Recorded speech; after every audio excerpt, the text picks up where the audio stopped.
Pues bienvenidos a un programa más de Primer Plano. En esta ocasión no creo que se sorprendan si les informo de antemano que los 4 segmentos los dedicaremos a un mismo problema. Y el problema es, obvio, nuestra relación con los Estados Unidos. Es una coyuntura muy peculiar, no inesperada. Es parte de una estructura de dependencia que hemos, a querer que no, ido armando a lo largo del tiempo, pero también es resultado de una asimetría del poder. Esa asimetría se mostró con toda su brutalidad y toda su crudeza en la guerra del 47 del siglo XIX. No hemos vuelto a tener un conflicto de esa naturaleza, pero hemos tenido muchos conflictos con Estados Unidos. La buena vecindad es deseable, pero no ha sido la realidad. Y en esta ocasión, la mesa decidimos, vamos a abordar este tema. Es, ¿cómo decirlo? En una cascarita de nuez pudo haber sido peor. Creo que no hay forma de darle la vuelta y decir que en este encuentro entre posiciones tan divergentes como la de México, los gobiernos de México y Estados Unidos, la nuestra ganó. Es el resultado, a mi juicio, de algo muy duro, pero que está siempre presente finalmente en todas las relaciones entre países, que es la política del poder. Y Estados Unidos tiene un poder, míralo como lo midamos, 10, 15, 20 veces mayor que nosotros, y el resultado no debe de sorprendernos. Así que ese es el tema de este segmento y de toda la mesa. Oye, yo siento que el tema este de la asimetría es el sustantivo, ¿no? Trump lo dijo de una manera muy poco elegante. México nos necesita a nosotros lo necesitamos bastante menos, que es una forma absolutamente vil de plantear con un socio comercial, como lo dijo Pelosi hace un par de días, también lo dijo Fareed Zakaria de una manera brillante. O sea, con esa frase, Donald Trump, y con la actitud absolutamente inicua e injusta que ha tenido con el gobierno de México, se cepilla 30 años de política exterior de los Estados Unidos, que es reubicar a México como un socio. Es decir, que tenemos 1000 problemas, que tenemos muchos agravios, ya lo recordaba también nuestro compañero Sergio Aguayo, pues sí, arrancamos el siglo XX con posibilidad de que nos invadieran y habíamos aprendido un modus vivendi los últimos 30 años diciendo, comerciemos con ellos, busquemos puentes de tal manera que con la generación de prosperidad compartida podamos vivir mejor. Yo creo que una apuesta correcta. Lo que plantea Trump de una manera clara es un realismo, es decir, me salto a la torera los tratados que he firmado con México y digo, voy a ponerles aranceles si no cumplen con el tema migratorio. O sea, juntó 2 temas que tradicionalmente no tendrían por qué ir juntos. El que tengas buenas relaciones económicas no implica que vayas a tener buenos resultados en lo migratorio, pero en este caso de una manera absolutamente descarada y contraria a los buenos usos de la diplomacia. Entre socios no se vale alterar de pronto las cláusulas del contrato por decir, no estoy satisfecho con esto. Yo creo que esa crudeza con la que se relacionó Trump va a traer cola, es decir, esto no queda aquí. El haber eludido los aranceles por 90 días, porque vamos a ver qué ocurre en 3 meses, no nos pone a salvo de nada.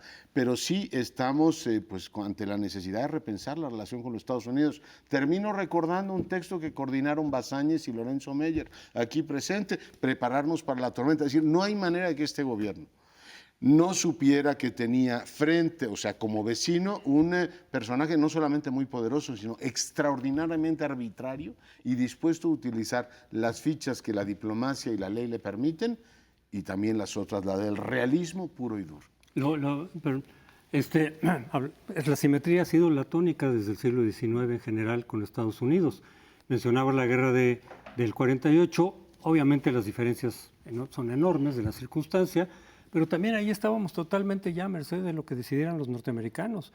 Incluso hubo un movimiento allá que se llamaba Todo México, es decir, quienes querían que se quedaran con todo el territorio mexicano, y en realidad dependió de la decisión de allá y de las discusiones y los debates que hubo allá, nosotros no podíamos ni meter las manos. Si se hubieran decidido quedar con todo el territorio, lo hubieran hecho, porque nosotros ya estábamos derrotados prácticamente. Y esa es un poco la situación que señalabas, es decir, pues en realidad pudo haber sido peor. Se logró, digamos, lo menos malo que obteníamos, pero en realidad estamos muy desarmados en relación con lo de los aranceles. El costo para nosotros es elevadísimo. El costo para ellos sí existe. Muchos colegas estuvieron insistiendo en que sí puede haber un costo para ellos, que había que apostar incluso por ese costo para ver hasta dónde resistía Trump, pero para nosotros hubiera sido realmente una golpiza. De tal manera que sacamos el menor de los males, y eso desde luego que no me parece que sea algo de celebrar. Es decir, sí, decir qué bueno que no fue peor, pero en primer lugar no ha terminado, como lo señalas. Esto es el inicio en realidad de un conflicto, de una conflictividad. Lo vamos a ir analizando a lo largo del programa. Pero no es algo como para echar campanas al vuelo, no es algo que digas hay que celebrarlo como se hizo el domingo en Tijuana. Creo que ahí se tendría que haber dicho, ok, ya libramos por lo pronto la cuestión de los aranceles y vamos a reagruparnos y ver qué sigue, cosa que está haciendo el gobierno, porque sabe que esto no acabó. Claro. Celebración hubiera dicho, oigan, ya la libramos, esto ya quedó así, no salió tan mal, algo ganamos para nosotros, pero esto ya estuvo. No, esto empezó. Bueno, a propósito de lo que decían, en primer lugar, Lorenzo, sobre esta relación tan asimétrica, me parece importante recordar en un análisis de largo aliento que esto generó una teoría latinoamericana, que es la teoría de la dependencia. Era la dependencia de toda América Latina. Ahora ya no lo es tanto de Brasil y de Argentina, porque ellos dependen ahora más de China que de Estados Unidos. Están muy lejos de los Estados Unidos, están más cerca, no de Dios, de China, de Mao. Pero nosotros seguimos ahora más vinculados y dependientes que nunca lo habíamos estado. Se habla de que el 85%, hablando de importaciones, exportaciones, la tenemos, tanto lo que vendemos como lo que compramos, anda arriba del 80% a los Estados Unidos. No hemos mejorado, no hemos ampliado nuestros mercados. La teoría de la dependencia es una teoría claramente inspirada con algunas líneas marxistas, encabezada, creo yo, por Fernando Enrique Cardoso desde los años 60, cuando publica los primeros textos sobre la teoría de la dependencia, que después se multiplicó. Y hoy en día tenemos una escena dramática en la que verificamos varias de las hipótesis que la teoría de la dependencia viene marcando desde los años 60 del siglo pasado. Es decir, tenemos casi 60 años metidos en esta explicación que no solo no acaba de confirmarse, sino que se confirma día a día. Estoy haciendo una referencia muy teórica, pero la teoría de la dependencia no nos deja ver todo lo que en términos más capilares estamos dependiendo, o algunos muy importantes, por ejemplo, la información. En toda esta materia de seguridad pública, de la lucha contra el narcotráfico, contra el crimen organizado, dependemos en un 99.9% de la información que los Estados Unidos nos pueden dar para combatir. Esta, que es nuestra principal problemática, marca una dependencia rotunda, que no tienen otros países. Nosotros la tenemos de manera dramática. Sin esa información no podemos hacer nada. Podemos hacer nada, más bien dicho, para no juntar dos negaciones.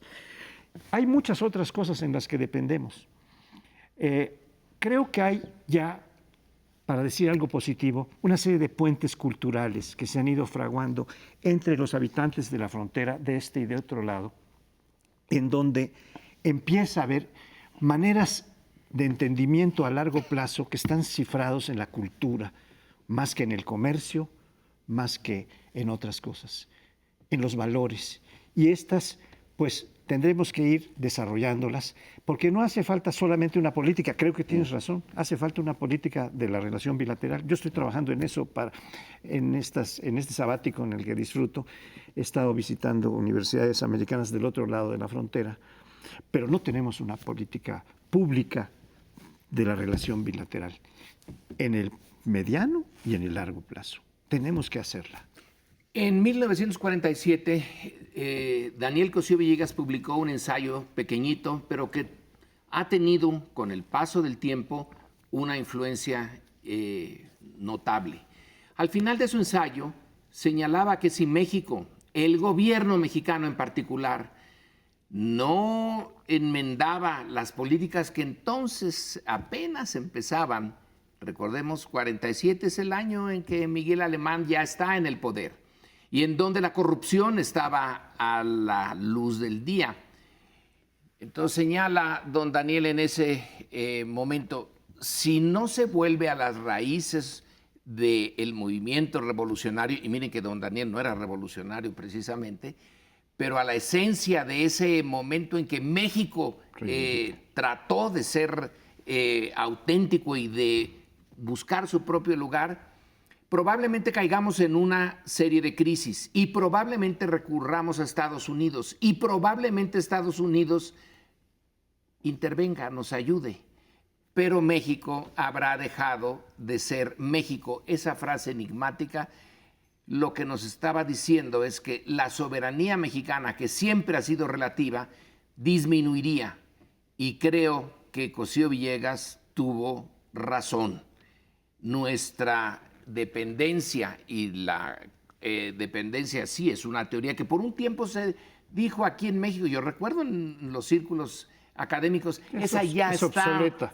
fuera El de propio Cardoso lo obsoleta. dijo, ¿no?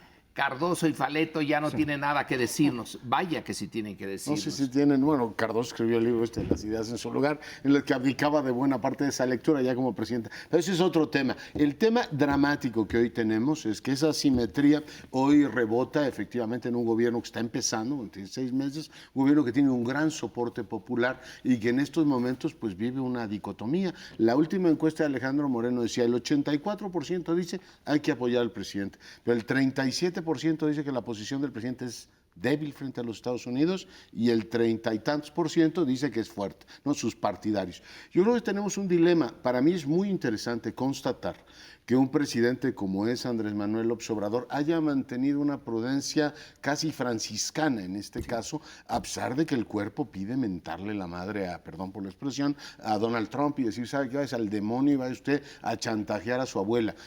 Ha mantenido una prudencia enorme, incluso en la forma en que fraseó el evento en Tijuana, la forma en que el día de hoy informó con el canciller.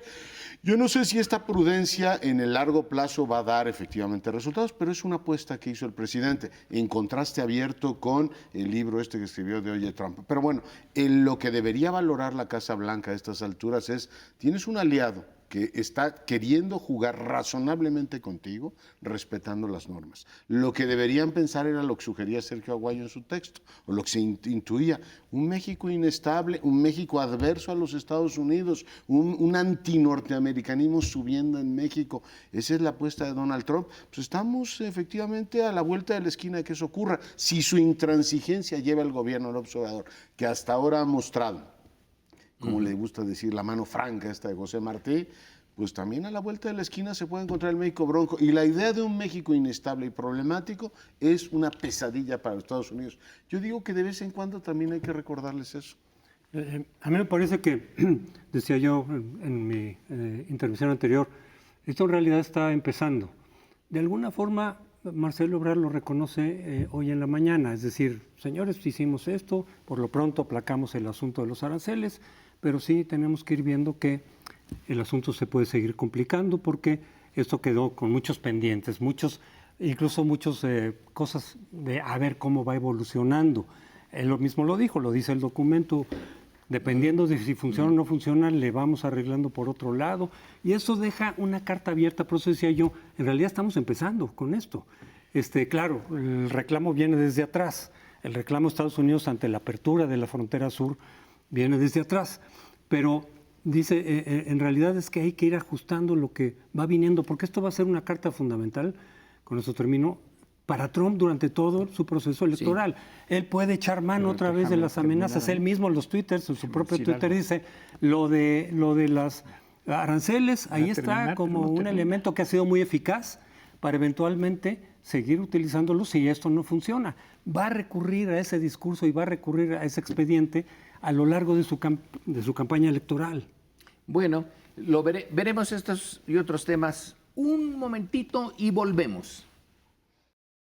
Bueno, y en el fondo de esta disputa, que como decíamos en el primer bloque, pone de manera absolutamente heterodoxa el tema comercial ligado a lo migratorio, está el tema de la política migratoria mexicana. Este gobierno planteó una reforma de la política migratoria con la que personalmente coincidía, y lamento mucho que no se haya podido desplegar, de una política abierta y de un México acogedor que permitía a los centroamericanos llegar efectivamente al país e insertarse en él. Bueno, pues el presidente de la República planteó una estrategia de prosperidad compartida en la región sur y en la región centroamericana. Bueno, esto no ha podido efectivamente hasta ahora transitar porque el flujo de migrantes centroamericanos y de otras partes del mundo ha sido de tal magnitud y ha venido creciendo a lo largo de todo el año que los norteamericanos, este es el origen de la disputa, le dijeron, a ver, no estamos en condiciones de recibir. Hemos tenido 133,000, dijo Donald Trump, migrantes entrando a nuestro territorio. ¿Qué pasa en el tuyo? Tú no te enteras por dónde entran, quiénes son, no estás en condiciones de controlarlo. Tu política no nos está resultando. Y por tanto, le plantearon al canciller de la República el tema de ser tercer país seguro. El canciller de la República dijo con toda claridad, y lo explicó en la mañanera de hoy, eso para México era inaceptable, y explicó el tuit de Donald Trump en el que dijo México se comprometió a que esto fuera o tuviera ratificación legislativa. En pocas palabras, ¿qué significa esto? Tenemos 90 días, el famoso plazo. Vamos a estar sujetos, para mí es humillante, pero es la realidad que hoy tenemos, una evaluación en 45 días para determinar si hemos sido capaces de detener el flujo de centroamericanos. O sea, esa es la prueba que México tiene que superar en mes y medio. Si no lo conseguimos, a lo que nos comprometimos es a mandar al Senado de la República una variante del tercer país seguro. Es decir, México se compromete a que por ley cambia su modelo migratorio y entonces ayuda, palabras más, palabras menos y con variantes, a hacer lo que Turquía hace con la Unión Europea con la retención de los sirios. Un dilema no sencillo, pero es lo que tenemos sobre la mesa. Yo quisiera decir que en consonancia con lo último que estuvieron diciendo en el bloque pasado, este es el principio de este conflicto, de esta confrontación, de este acuerdo incluso parcial, momentáneo, provisional. Pero lo que no nos podemos atrever a decir nadie, ni en los Estados Unidos ni en México, es dónde va a terminar. ¿O dónde calculamos que esto va a terminar? Eso parece que es una interrogante formidable. Y yo creo que esta relación, que es ya muy antigua, de poco más de 2 siglos, es una relación que se ha venido confirmando en sus características iniciales desde que empezó, sobre todo a partir de la guerra que mencionaba Lorenzo Meyer en el de 1846 a 1848, cuando se firma el tratado Guadalupe Hidalgo y perdemos o cedemos más de medio territorio, más de 2 millones de kilómetros cuadrados. Esta relación, que ya habla por sí misma de manera rotunda, dramática, de la asimetría, es una que se está manifestando constantemente en la relación, pero que ahora tuvo sus efectos en este acuerdo provisional al que se ha llegado. Yo creo que es necesario que México haga una realista, no pugnaz, pero una política eficaz que tome en cuenta lo que está pasando, las tendencias, y trate de modificarlas en la medida que eso sea posible, encontrando aliados en los propios Estados Unidos para empezar, como ya han sugerido varios analistas, entre ellos Lorenzo, porque si nos vamos con nuestras propias fuerzas, vamos a llegar arrodillados, como llegamos esta vez. No podemos decir no, ni siquiera quién sabe, como dijera Cantinflas, como puede que sí, puede que no, y lo más seguro es que quién sabe, decía Cantinflas. No podemos decir ni siquiera eso, tenemos que decir sí, lo que usted diga, señor, porque no hay otra. Y esto no puede ser una relación. Por más poderoso que sea un país, no puede imponer de esta manera tan radical, tan violenta, tan rotunda sus decisiones sobre otro país. Esto, en tiempo de los derechos humanos, no es posible de ser aceptado y va a tenerse que convertir en un problema internacional que va a dirimirse en otras esferas y no en la relación bilateral. Cuando dices no puede ser, ojalá, pero sí, sí puede ser. La brutalidad de la política exterior es, ahí sí, es el estado de naturaleza. Naciones Unidas o tribunales, etcétera. Hay dos cosas de lo dicho hasta aquí que vale la pena rápidamente. Que nos pongan a prueba, dices, 30 días o 35 días. Bueno, ya nos pusieron a prueba antes, cuando el Congreso de Estados Unidos pedía evaluar a México junto con otros países, ¿no? A ver, cada tanto, traigan aquí al joven que se venga a la mesa, nosotros le vamos a hacer el examen, pasó o no pasó, siempre pasábamos, pero era una situación muy, muy humillante.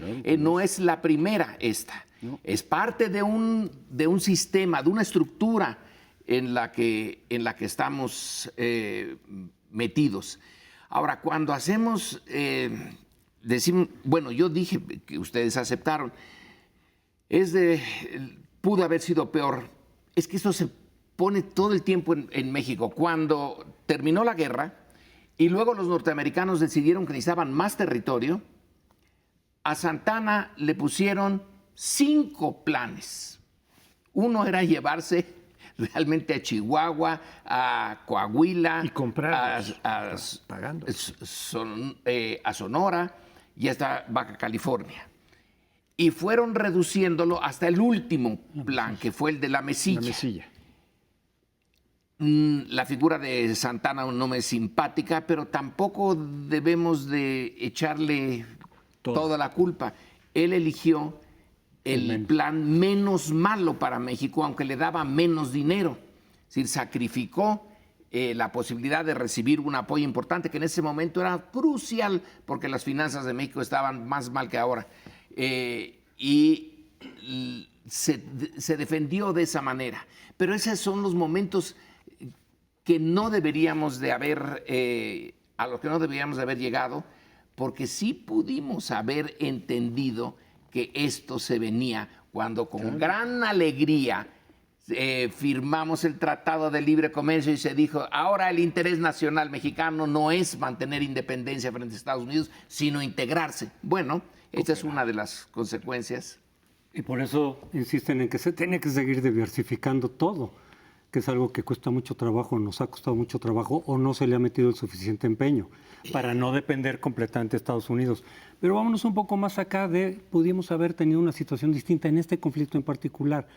Lo veremos también después, pero fue el hecho de haber abierto la frontera sur de par en par, cuando en ese momento, aquí lo dijimos varias veces en la mesa y muchos expertos lo dijeron, te va a rebasar, no van a ser los 6,000 de la caravana que estaba entrando en ese momento, van a ser muchos más, no los vas a poder retener aquí en tu país, se van a concentrar en la frontera y te va a generar un conflicto que va a poner punto final a esta especie de luna de miel entre el gobierno de Trump y el gobierno de López Obrador, donde se intercambiaban cartas de amor, etcétera. Es decir, ahí va a haber un conflicto grave, porque Estados Unidos no va a tolerar que tú permitas la entrada libre a estos migrantes y que se le concentren en la frontera un número creciente de inmigrantes, como ocurrió.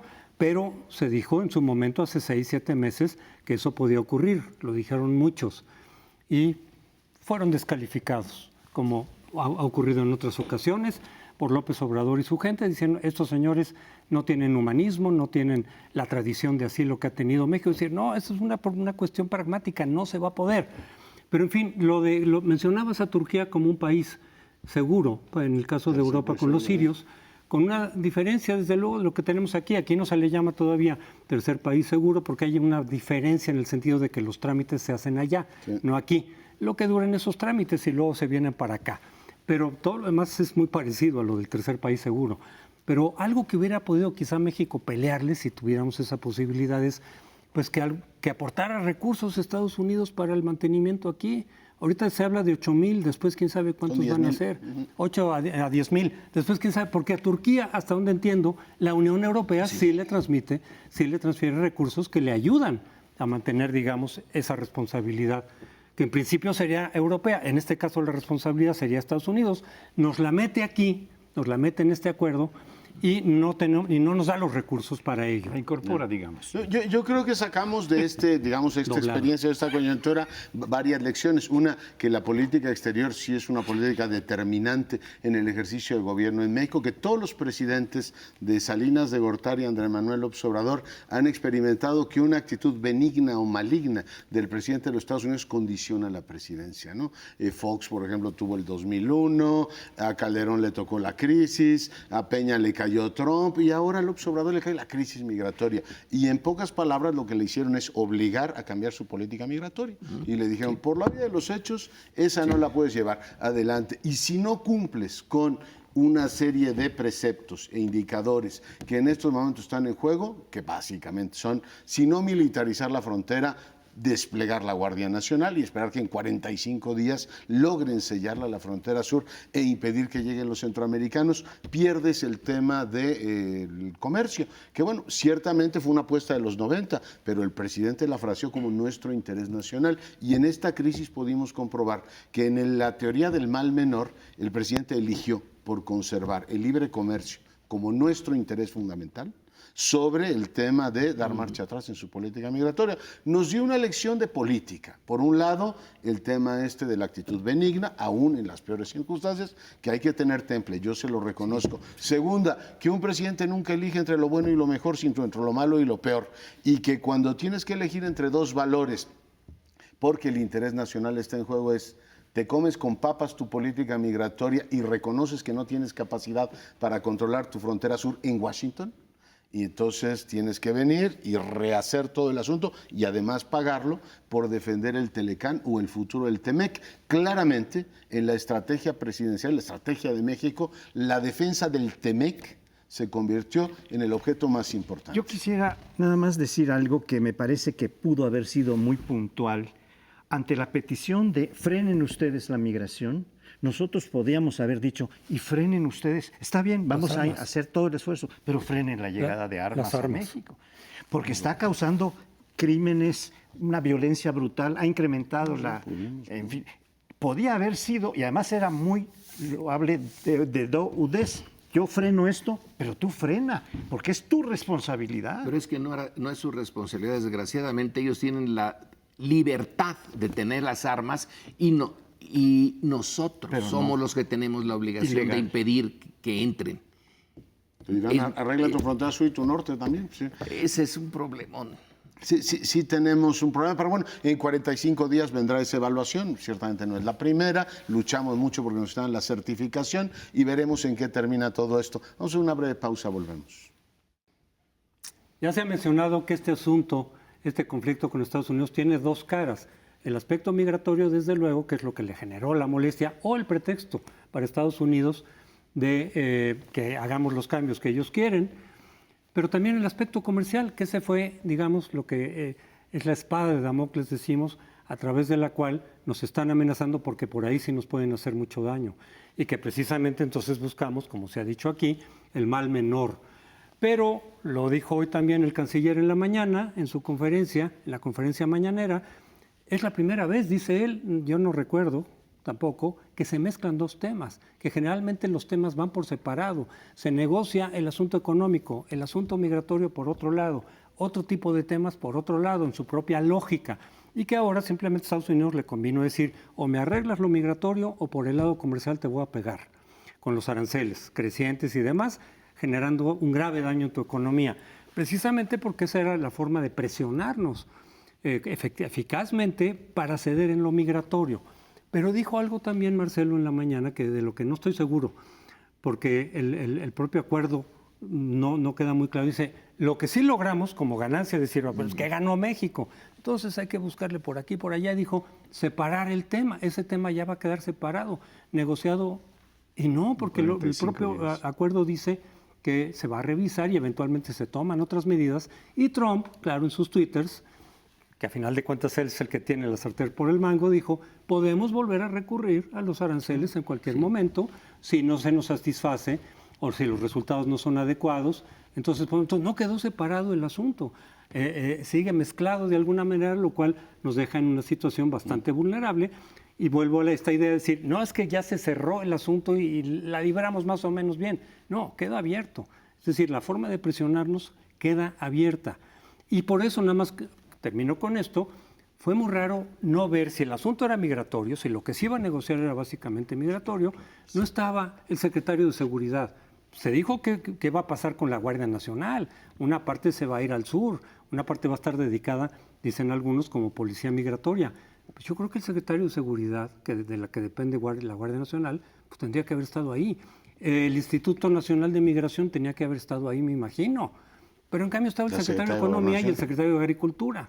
O sea, se iba a negociar básicamente lo comercial, dando por sentado lo que ya habíamos cedido en materia migratoria, es pregunta. Pues Ross le dijo a la secretaria, la vio en El Salvador, la secretaria de Economía le dijo, oye, con nosotros, es más, nosotros estamos en contra de los aranceles. Mira, el presidente los está usando para presionarte por este lado. Es inútil que me traigas toda esa, digamos, metralla de argumentos con los que yo estoy convencido. El propio secretario del Tesoro lo está. Y buena parte del establishment norteamericano decía, si es una barbaridad esto, si hemos logrado un espacio de libre comercio en América del Norte, ¿cómo este señor lo va a vulnerar como un elemento de presión? Pero bueno, la lectura política es, lo usé para presionarlos, es esto el tema. La lectura interna, pues tú ya la hiciste, no estuvo la secretaria de Gobernación. La última reunión que tuvo con Nielsen en Miami, pues fue un fracaso, y fue cuando le dijo, no hay comunicado conjunto y pues vamos a ver qué pasa. El presidente le pidió a Marcelo Ebrard, no solo que sea la ventanilla única de relaciones con los Estados Unidos, que es un dato nuevo de esta administración, tú llevas los temas comerciales y también llevas los migratorios. O sea, claramente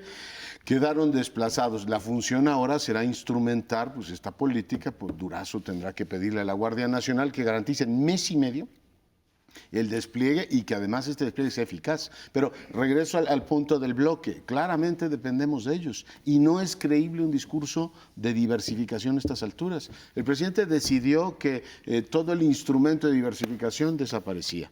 Decidió, que es una prioridad y una potestad de él, que la relación con China se enfriaba. El propio canciller dijo, no, a ver, en el paquete de infraestructura de México los chinos no vienen a invertir. Por tanto, tampoco aceptó la invitación a la reunión esta de la Ruta de la Seda, que para China, para la diplomacia china era como el gran tema de quienes están con nosotros. Claramente México apostó, o la administración del López Obrador apostó, y yo creo que tiene razón en eso, es decir, nuestro socio más importante es Estados Unidos, el TEMEC es una cosa fundamental, es más, lo negociamos en bilateral con ellos, por eso los canadienses ni hola han dicho en esta crisis, que deberían decirlo, porque a cualquier día les ponen aranceles también a ellos, pero decir, tú eres muy listo y tú negocias solo y tú eres muy soberano, pues ahora arréglate tu bronca con ellos. Pero claramente la vinculación de México con los Estados Unidos, lo dijo hoy el canciller, el que hoy, cuando estamos hablando, tuviésemos aranceles, hubiese representado 900,000 empleos perdidos,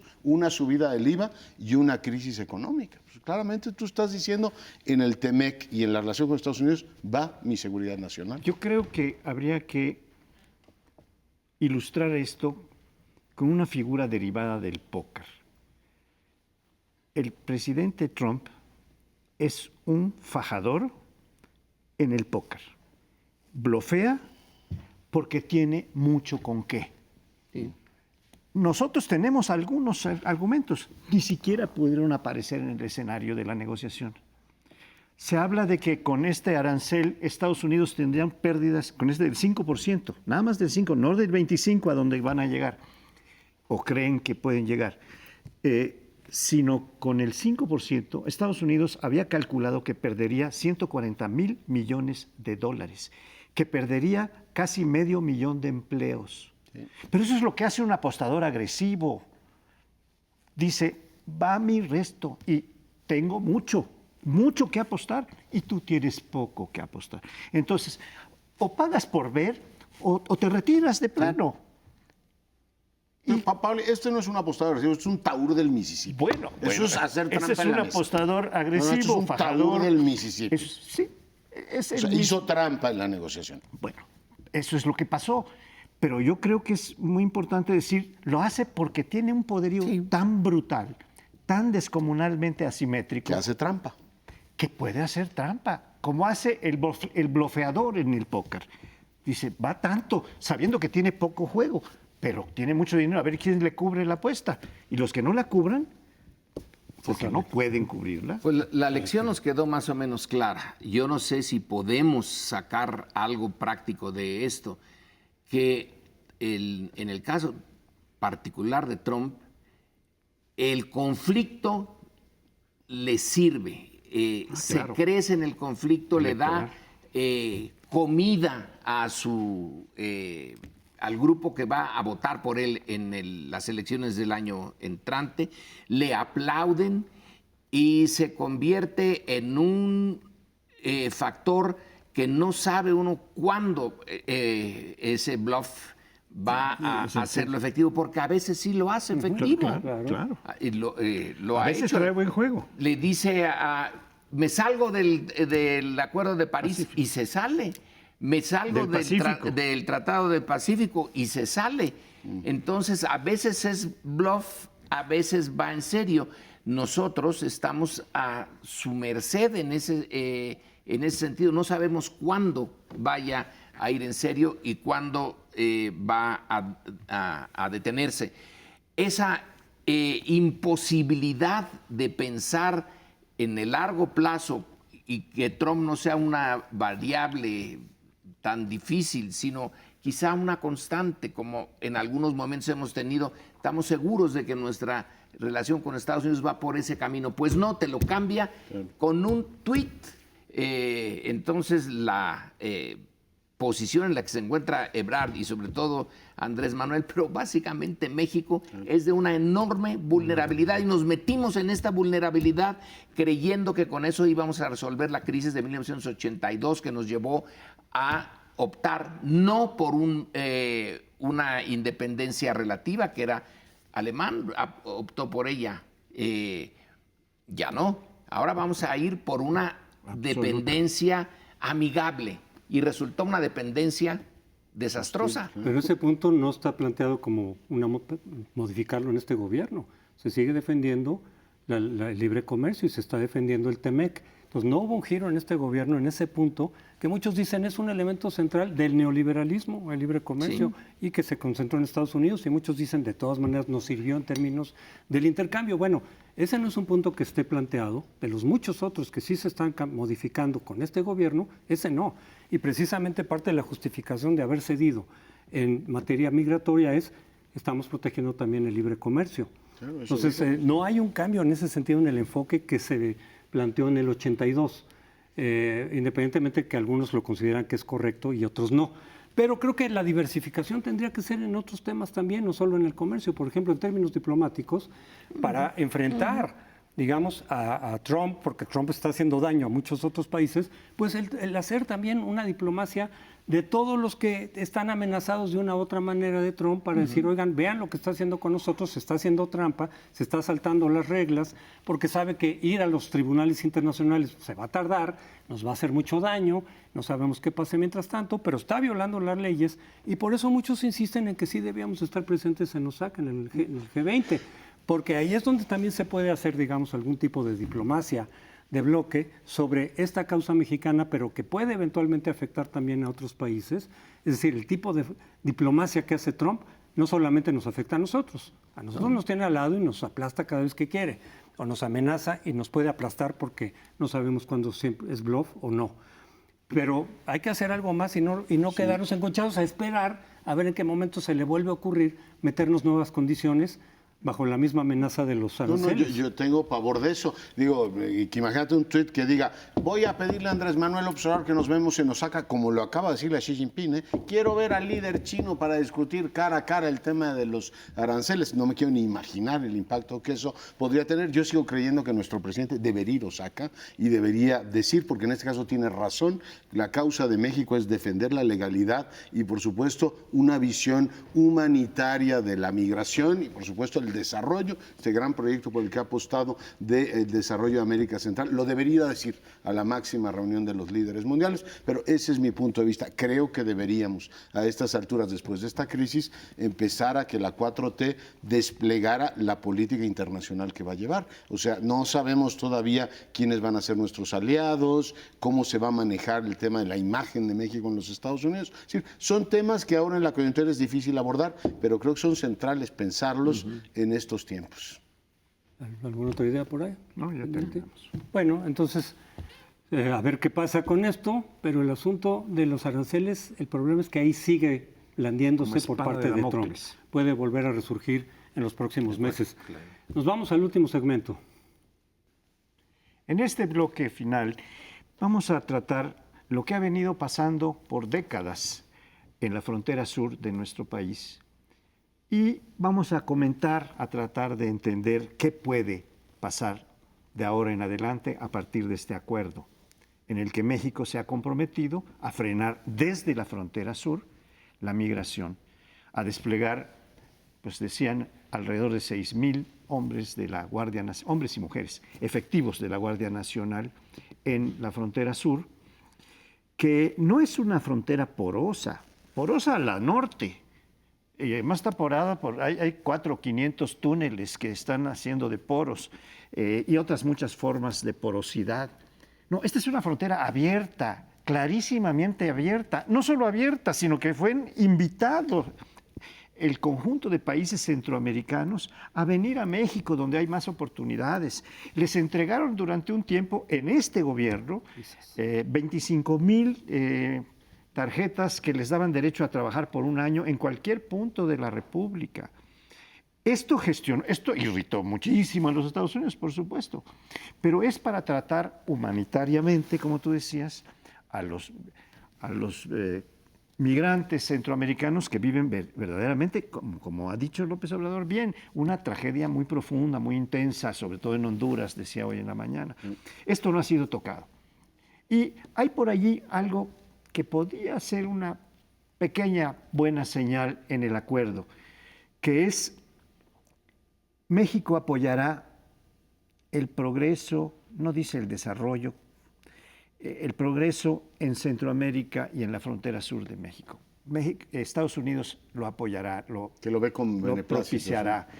Bueno, ojalá que esto se amplíe, se detalle y se traduzca en fondos para apoyar esta. No, yo no lo veo, pero ahí está en el acuerdo como una nube que hace un poquito de sombra a esta terrible quema que nos produce el sol del poder norteamericano. Pero lo que ha pasado en esta frontera sur es que además nosotros hemos mostrado nuestro mal lado, no humanitario. Hemos explotado, hemos chantajeado a los centroamericanos. Hay miles y miles de guatemaltecos que vienen cada año a las cosechas de café en Chiapas y que son mal pagados, que son maltratados, que son metidos a dormir en galerones infames, que comen muy poco, que beben muy poco. Me refiero a agua, no me refiero a otra cosa.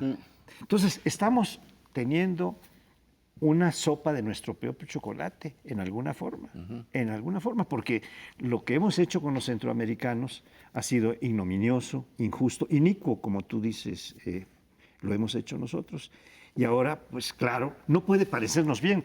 Está bien que no nos parezca bien, algo hay que hacer, pero no podemos dejar de reconocer que estamos teniendo una respuesta que es sopa de nuestro propio chocolate. Hay un tema que no hemos tratado, ni he visto tratado en la prensa en estos días, es la decisión norteamericana de mandar sus militares a dos países del Triángulo, Guatemala y Honduras, si mal no recuerdo. ¿Y Salvador? Pero fueron dos de los tres de los que iba a mandar, o ya mandó o está mandando. Entonces la diferencia con México es que ahí puede incluso Estados Unidos mandar a su ejército. En Colombia, cuando el Plan Colombia también puso su base militar. La excepción somos nosotros hasta este momento. espero que lo sigamos siendo. Pero ese es un elemento que hay que tener en cuenta, que ya decidió mandar y que los gobiernos de esos países aceptaron. Y pidieron a gritos. Y pidieron. Y el otro punto relacionado con los gobiernos de Centroamérica, sí, dar el apoyo, la ayuda a Centroamérica, pero con esos gobiernos, con el gobierno de Honduras en particular, pero con el gobierno de El Salvador, vamos a ver qué hace. Vamos a ver si hay un cambio. El gobierno de Guatemala tampoco es particularmente presentable. Entonces, el plan que está así en el aire, si va a caer en las estructuras donde este tipo de gobiernos domina, pues van a ser estructuras tan corruptas o más corruptas que las nuestras. Y allí sí yo ya no tengo mucha esperanza en que eso vaya bien. Gran punto el que pones. Sí, esto nos remite a la discusión del 6, de si Estados Unidos nos debía ayudar a desarrollar con la iniciativa Mérida las capacidades institucionales para atender esas crisis, porque lo que está viviendo hoy el gobierno de la 4T pues es la debilidad institucional de un gobierno que de pronto dice, oiga, ¿puede usted controlar la frontera? No, no la puedo controlar. O sea, aunque tengas un gigante político en Palacio Nacional y tenga mayoría en el Congreso, tiene todo eso, pero no tiene la capacidad administrativa, o sea, las capacidades gubernativas para decir, controlo la frontera. Entonces te tienen que decir de fuera, pues no estás en condiciones de controlarla, y una de dos, o hay una intervención, que espero ojalá nunca verla, o por otro lado decir, oye, pues tenemos que desarrollarlas, o la desarrollo yo, a marchas forzadas, ser de necesidad virtud, sí. O replanteamos Mérida, probablemente replantear Mérida para atender este asunto no sea tan mala idea, si se vincula con la propuesta que a mí me parece inteligente y de gran alcance del desarrollo regional. Pues el tema es que los americanos se suban. Si los americanos no se suben y ven como benigna la postura mexicana, dicen, usted arregle su frontera sur y luego averiguamos, porque con Guatemala se entienden bien, o sea, la sintonía gubernamental es mayor, aunque va a cambiar el gobierno ahí. El de El Salvador está empezando y el de Honduras es un desastre, pero históricamente Honduras ha sido un portaaviones para los norteamericanos.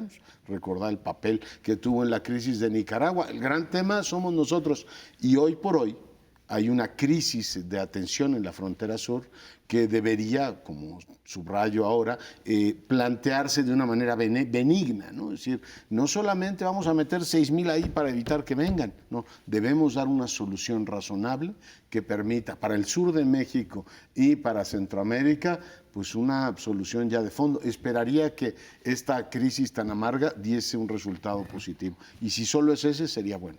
Sí, esa es la parte, digamos, rescatable de todo este convenio, porque cuando se planteó originalmente, que México lo venía planteando desde hace varios meses, decir, oigan, tenemos que hacer algo ahí, precisamente para prevenir las causas que provocan la migración, entonces se tiene que hacer algo. Luego se anunció esta reunión de la CEPAL, donde surgió un documento específico, y es el que Marcelo quiso llevárselo a Pompeo, que en 2 ocasiones Pompeo le dijo, estoy ocupado, tengo otras cosas que hacer, probablemente porque sabían que iba a venir todo esto en paquete y que entonces no se podía tratar ese asunto aparte, sino que sería uno de los elementos en todo caso para incluir en este convenio.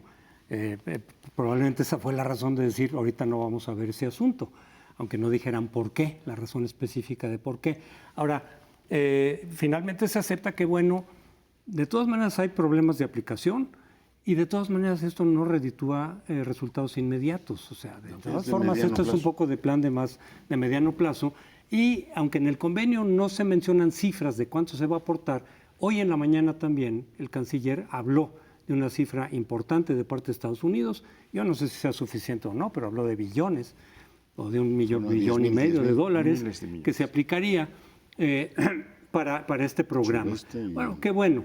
Mientras tanto, es probable que, a diferencia de cuando se abrió la puerta abierta, se abrió, el flujo migratorio creció hacia la frontera de Estados Unidos, fue creciendo, como era previsible que iba a ocurrir, es probable que ahora, con las medidas que se van a tomar, que incluso el documento dice sin precedente, es decir, lo que se está pidiendo ahí es una cerrazón sin precedente, mayor de la que había antes incluso de este gobierno. Es probable que baje el flujo migratorio. ¿Qué tanto? No lo sabemos. Lo que de todas maneras se vaya a colar, porque difícilmente va a ser algo totalmente eficaz, por lo menos no al principio, no sé, más adelante, se va a seguir colando y siempre van a tener los Estados Unidos la posibilidad de decir, oigan, es insuficiente.